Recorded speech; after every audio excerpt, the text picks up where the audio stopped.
CM Yogi Adityanath रविवार की दोपहर रामनगरी अयोध्या पहुंचे, जहां उन्होंने डॉक्टर राम मनोहर लोहिया अवध विश्वविद्यालय में आयोजित ओबीसी मोर्चा के सम्मेलन की अध्यक्षता की। कार्यक्रम के दौरान सीएम योगी ने मंच पर संबोधन में कहा कि शासन की योजनाओं का लाभ समाज में सबको प्राप्त हो, यही भारतीय जनता पार्टी का ध्येय है। SC/ST मोर्चा या महिला मोर्चा हो, उनको उनके कार्यों के प्रति जागरूक करके सबका विकास होना है। सबका विकास सबका विश्वास योजना का लाभ सबको देंगे और किसी के साथ भेदभाव नहीं करेंगे। आजादी के बाद तुष्टीकरण जो चल रही थी, उस राजनीति को समाप्त करना है। जो लोग समाज व लोगों को गुमराह करते हैं, वो सब लोग बेपर्दा हो रहे हैं। जब उनको सत्ता प्राप्त हुई तो अपने परिवार के लिए, अपने खानदान के लिए कार्य करते रहे। उनका उद्देश्य समाज के लिए नहीं था। यही कारण है कि जनता का मोह भंग हो रहा है। आम जनमानस ने उन्हें उखाड़ कर फेंक दिया है। आज देश के अंदर व प्रदेश के अंदर जनता जनार्दन के आशीर्वाद से भाजपा का जनाधार बढ़ गया है। आज सबसे बड़े दल के रूप में स्थापित हुआ है। हम अयोध्या की भूमि पर हैं। हमें सोचना होगा, क्या महाराणा प्रताप, छत्रपति शिवाजी, झांसी की रानी झलकारी बाई, उदयबाई रानी, दुर्गावती अपनी रक्षा के लिए लड़े नहीं, उनकी लड़ाई देश और धर्म के लिए थी। इन लोगों ने महाराणा प्रताप की बजाय अकबर को महान बना दिया। ऐसे ऐसे कार्य किए जिसमें आम आदमी भ्रमित हो जाए, और अभी ये कार्य चल रहा है। हमें जागरूक रहना होगा। महाराज सुहेलदेव ने सभी राजाओं को एकजुट किया और मजबूती से लड़े। ओबीसी मोर्चा समाज का आगे की पंक्ति के योद्धा है। निषाद राज श्रृंगेश्वरपुर विकास कराया जा रहा है। दीपोत्सव 51,000 दिए से शुरुआत होगा। दीपोत्सव आज देश का पर्व बन गया है। अब तो लाखों दीपक जलने लगे हैं। आपको बता दें कि 7.5 लाख इस बार के दीपोत्सव में दिए जलेंगे। गणेश लक्ष्मी की मूर्ति के लिए हमें नास्तिक चीन पर निर्भर नहीं रहना पड़ेगा, लेकिन अब हमारा प्रजापति समाज की सेवा कर रहा है। चीन की मूर्ति अब नहीं आएगी। प्रजापति समाज माटी कला बोर्ड के माध्यम से मूर्तियां बनाएगा। योगी ने बेटी को लक्ष्मी बताया, उसका सम्मान, उसकी सुरक्षा होनी चाहिए। ओबीसी का मिशन नहीं बन पाया, या प्रधानमंत्री जी ओबीसी आयोग बनाए। अब ओबीसी को कोई हक नहीं छीन पाएगा। दरअसल आज डॉक्टर राम मनोहर लोहिया अवध विश्वविद्यालय में आयोजित ओबीसी मोर्चा के सम्मेलन से पहले हवाई पट्टी पर उतरने के बाद सीएम योगी सीधे अयोध्या गए। हवाई पट्टी पर जिलाधिकारी अनुज कुमार झा सहित जिला प्रशासन के सभी अधिकारियों ने सीएम योगी का स्वागत किया, जिसके बाद सड़क मार्ग से सीएम योगी अयोध्या पहुंचे। प्रसिद्ध सिद्धपीठ हनुमानगढ़ी में हनुमंत लला सरकार के सीएम ने दर्शन किए और उनकी आरती उतारी। इस दौरान पुजारी राजू दास ने सीएम योगी का धन्यवाद भी किया।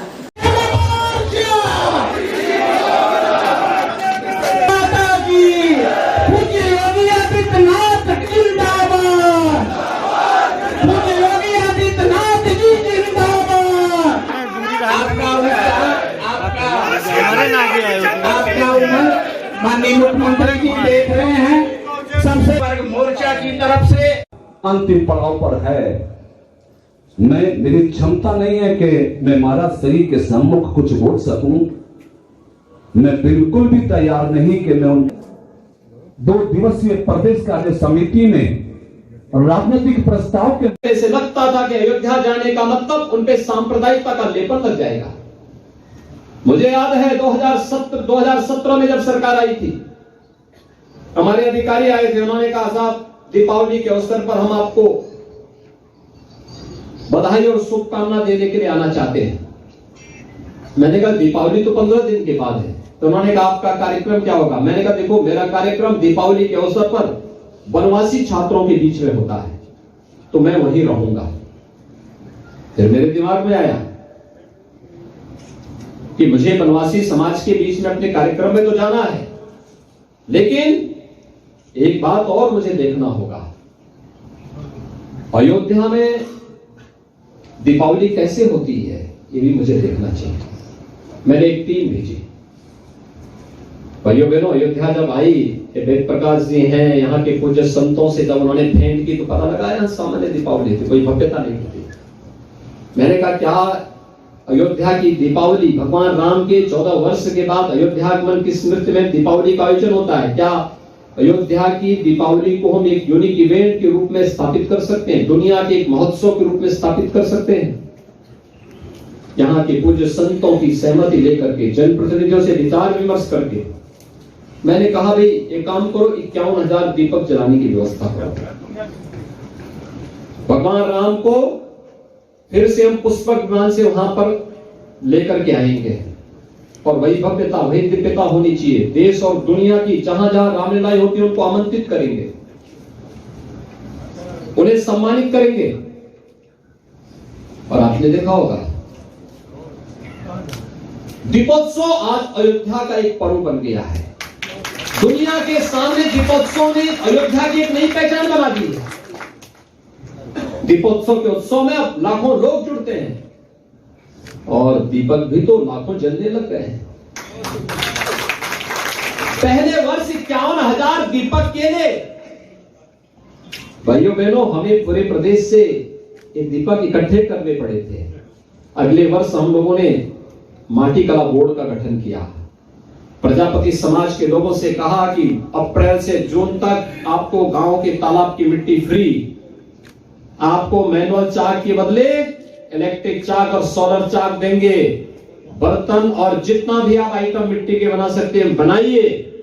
और आज देख रहे होंगे, आज आप देख रहे होंगे 7.5 लाख दीपक इस बार जलेंगे दीपोत्सव के कार्यक्रम में और सभी अयोध्या में बन रहे हैं।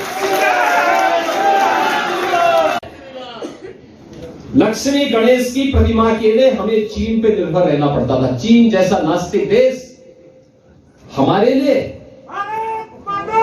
लक्ष्मी गणेश की प्रतिमा बना के भेजता था। उन प्रतिमाओं में न शकल होती थी न सूरत होती थी, लेकिन मजबूरी होती थी। हर व्यक्ति जाता था मार्केट से वही खरीद के लेके आता। कोरोना कालखंड में हम लोगों ने कहा चीन की मूर्तियां नहीं आएंगी। माटी कला बोर्ड से जुड़े हुए हमारा कुमार भाई बर्तन बनाएगा, मूर्ति बनाएगा। और आज आप देख रहे होंगे चीन से सस्ती लेकिन चीन से अच्छी मूर्ति हमारा कुमार भाई, प्रजापति समाज का भाई ही आज अपने अपने गांव में बना करके मार्केट में देता है। सस्ते में सब कुछ मिल जाता है। यहाँ रोजगार का भी सृजन हो रहा है और हमारा पर्व और त्योहार भी आत्मनिर्भर भारत की प्रधानमंत्री जी की परिकल्पना को साकार भी कर रहा है। यानी एक साथ कैसे हम व्यापक परिवर्तन का आधार बना सकते हैं, उस दृष्टि से उस नई सोच को हमारे पर्व और त्योहारों ने आगे बढ़ाने का कार्य किया। लेकिन सोचिए ना, आखिर श्रृंगेरपुर में आयोजन पहले भी हो सकते थे। श्रृंगेरपुर में निषाद राज का भव्य स्मारक पहले भी बन सकता था, नहीं बनाया गया, नहीं किया गया।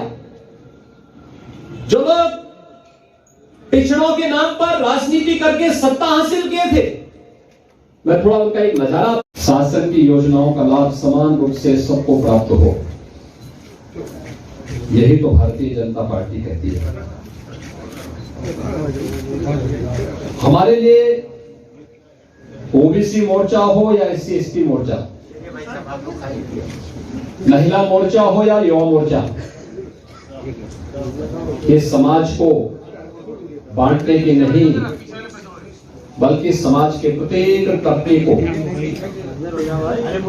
जागरूक करके व्यवस्था के साथ जोड़ करके उनको उनके अधिकारों के प्रति जागरूक करते हुए समाज और राष्ट्र की मुख्य धारा के साथ जोड़ करके एक भारत श्रेष्ठ भारत की परिकल्पना को साकार करने का माध्यम है। और इसी के लिए प्रधानमंत्री मोदी जी ने मंत्र दिया था, सबका साथ सबका विकास का। सबका साथ और सबके विकास का मंत्र यही है। योजनाओं का लाभ बिना भेदभाव के सबको देंगे, भेदभाव किसी के साथ नहीं करेंगे। लेकिन आजादी के बाद तुष्टीकरण की जो राजनीति देश के अंदर चल रही थी, तुष्टीकरण की उस राजनीति को हमेशा के लिए समाप्त भी करेंगे। और भाइयों बहनों, आज वह स्थिति देश के अंदर देखने को मिल रही है। जो लोग सामाजिक न्याय के नाम पर लोगों के साथ गुमराह करके जातीय विद्वेष और विस्मरण करके आपसी खाई को गहरा करने का प्रयास करते थे, आज वे सब बेनकाब हुए हैं। क्योंकि उन्होंने योजनाओं का लाभ अति गरीबों को, अति पिछड़ों को, अति दलितों को, समाज में वंचितों को, अपने खानदान के लिए वे केवल कार्य करते रहे। उनका उद्देश्य समाज के लिए नहीं था सर्वसमावेशी विकास हो, सर्वांगीण विकास हो, उनका उद्देश्य कभी नहीं था। और यही कारण है जनता का मोह भंग होता गया। आम जनमानस ने उन्हें उखाड़ कर जनता पार्टी केवल देश की ही नहीं दुनिया की सबसे बड़े राजनीतिक दल के रूप में स्थापित हुई। ये वो संकल्प है जिस संकल्प के साथ हम सबको जुड़ना होगा। अब हमें सोचना होगा। देखिए, किसी समाज को अगर पददलित करना हो तो उस समाज को विभाजित कर दो, उस समाज के महापुरुषों को जातीय खेमों में बांट डालो, उसको उसके गौरव और गरिमा से वंचित कर दो। और यही तो विदेशी आक्रांताओं ने किया था, यही तो कर रहे थे, यही तो हो रहा था। क्या महाराणा प्रताप अपने लिए लड़े थे? क्या छत्रपति शिवाजी महाराज अपने लिए लड़े थे? क्या झांसी की रानी लक्ष्मीबाई, झलकारी बाई, उदाबाई, महाराणा प्रताप की बजाय अकबर को महान बना दिया गया?